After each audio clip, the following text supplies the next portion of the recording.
नमस्कार दोस्तों, आज की स्टोरी में हम बात करेंगे एसपी से निकाल दी गई पूजा पाल की। जानेंगे इस वीडियो में क्या है उनका आगे का प्लान, जानेंगे कि क्या वह बीजेपी ज्वाइन करेंगे। आइए खोलते हैं इस सियासी थ्रिलर को। 16 जनवरी साल 2005 को पूजा पाल की शादी हुई। उनकी शादी धूमनगंज के उमरपुर नीमा में रहने वाले राजू पाल के साथ हुई। उस वक्त राजू पाल इलाहाबाद शहर के पश्चिमी सीट से बसपा के विधायक, लेकिन शादी के 9 दिन बाद राजू पाल की हत्या कर दी गई और हत्या का आरोप लगा माफियाती की हमत पर। इसके बाद से पूजा पाल ने इस लड़ाई को अपना मिशन बना लिया। पूजा की राजनीतिक करियर की शुरुआत बीएसपी से हुई। साल 2007 में अशरफ और 2012 में अतीक को हराकर विधायक बने, लेकिन इसके बाद रास्ता बदला और साल 2019 में सपा में आ गए। 2022 में सपा से टिकट मिला और एक बार फिर कौशाम्बी के चायल सीट से विधायक बने, लेकिन 2024 में सपा में रहते हुए उन्होंने राज्यसभा चुनाव में बीजेपी के लिए क्रॉस वोटिंग कर दी। नतीजा ये हुआ कि 3 में से अखिलेश का एक प्रत्याशी हार गया और बीजेपी के 8 के 8 प्रत्याशी जीत गए। 2025 के महाकुंभ में पाल ने योगी से मुलाकात की और अब विधानसभा में योगी की तारीफ कर बगावती सूट जाहिर कर दिया।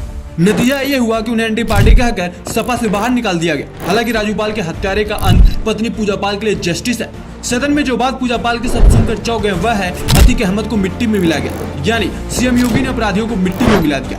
और इसी के बाद अखिलेश यादव ने इसे इनडिसिप्लिन करार देते हुए पूजा पाल को पार्टी से बाहर निकाल दिया। लेकिन अगर आप सोच रहे हैं कि इस एक गलती की वजह से अखिलेश ने उन्हें पार्टी से बाहर निकाल दिया तो आप गलत है, क्योंकि ट्विस्ट अभी खत्म नहीं हुआ। 2025 के गर्मी में पूजा पाल ने बीजेपी के डिप्टी सीएम से मुलाकात की थी, जिसके बाद सवाल उठा कि क्या ये सिर्फ क्रिस्टी कॉल है या इशारा एसपी से मोह भंग होने का और एक नए अलाइनमेंट की शुरुआत की है। बीजेपी ज्वाइन करने का सवाल पर पाल ने कहा कि मैंने अभी किसी से बात नहीं की, अभी मेरा ऐसा कोई प्लान नहीं है, मैंने तो सिर्फ सीएम योगी को धन्यवाद दिया। उनका कहना है कि पॉलिटिकली यह प्राथमिकता नहीं थी, मैंने मौका मिलने पर सिर्फ न्याय के लिए बोला।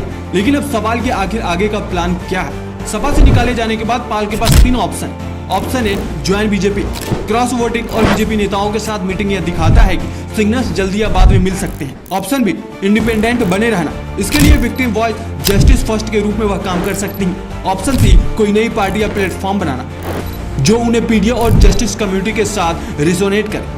अगर आपको पॉलिटिकल एनालिसिस इंटरेस्टिंग लगा तो लाइक करें, चैनल को सब्सक्राइब करें और नीचे कमेंट में बताएं क्या पूजा पाल बीजेपी से जुड़ेंगे या इंडिपेंडेंट रहेंगे या कुछ नया करेंगे। फिर मिलते हैं अगले पॉलिटिकल एनालिसिस में, तब तक के लिए स्टे शार्प, स्टे क्यूरियस।